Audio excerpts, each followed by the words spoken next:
should have said, I know that some of you know that some of this stuff, some of you know more than others, and I'm starting from the point of view of zero, that we don't know anything about this, because that's the place to start. We have to get certain things straightened out with the language and so forth. So the scale is made of two different chords, as you can see. There's a sixth chord and there's a diminished chord. There are only two different chords, and those chords alternate. And not only that, but each of the chords has a function.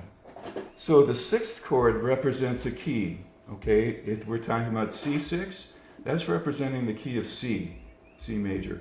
If we're talking about C minor 6, well, we're talking about the key of C minor. Keys or tonic functioning chords represent the resolution point or the home point or the tonic function. The diminished chord represents the movement. So this scale is very much going 1, 5, 1, 5 all the way. There's only two functions going on here. The same with the minor.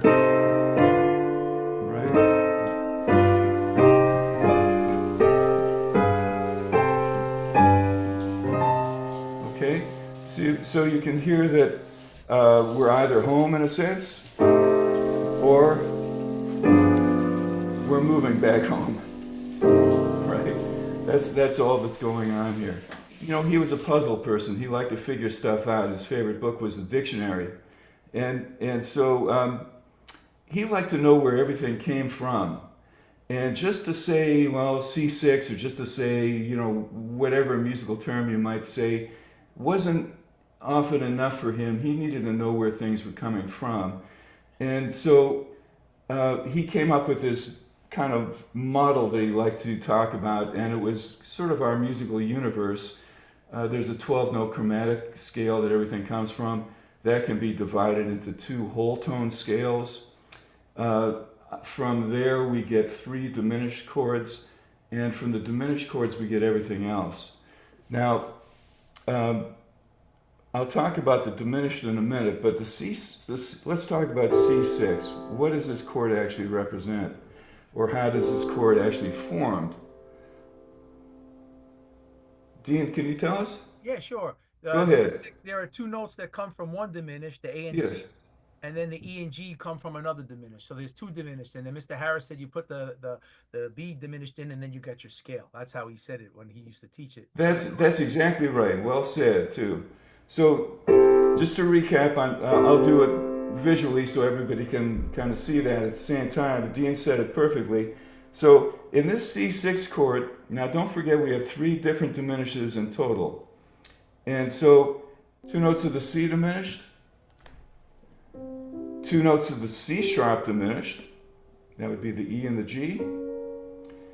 And as Dean correctly said, the third diminished is not represented in this chord. The third diminished is the diminished that goes with this key. Now the classical folks say it's on the leading tone of the scale, and that would be B in the key of C, right? Diminished chords are built in minor thirds. What Barry taught was to think of the diminished as being found a third above the dominant note, right? And so the dominant note in the key of C, or C minor for that matter, is G, and a third above that would be B. So we get to the same spot, and that's where you build the diminished in minor thirds at that point, okay? And so now you can see we don't have 3 full diminished chords, but we have elements of 2 notes of C6, and 2 notes of the C diminished, and 2 notes of the C sharp diminished.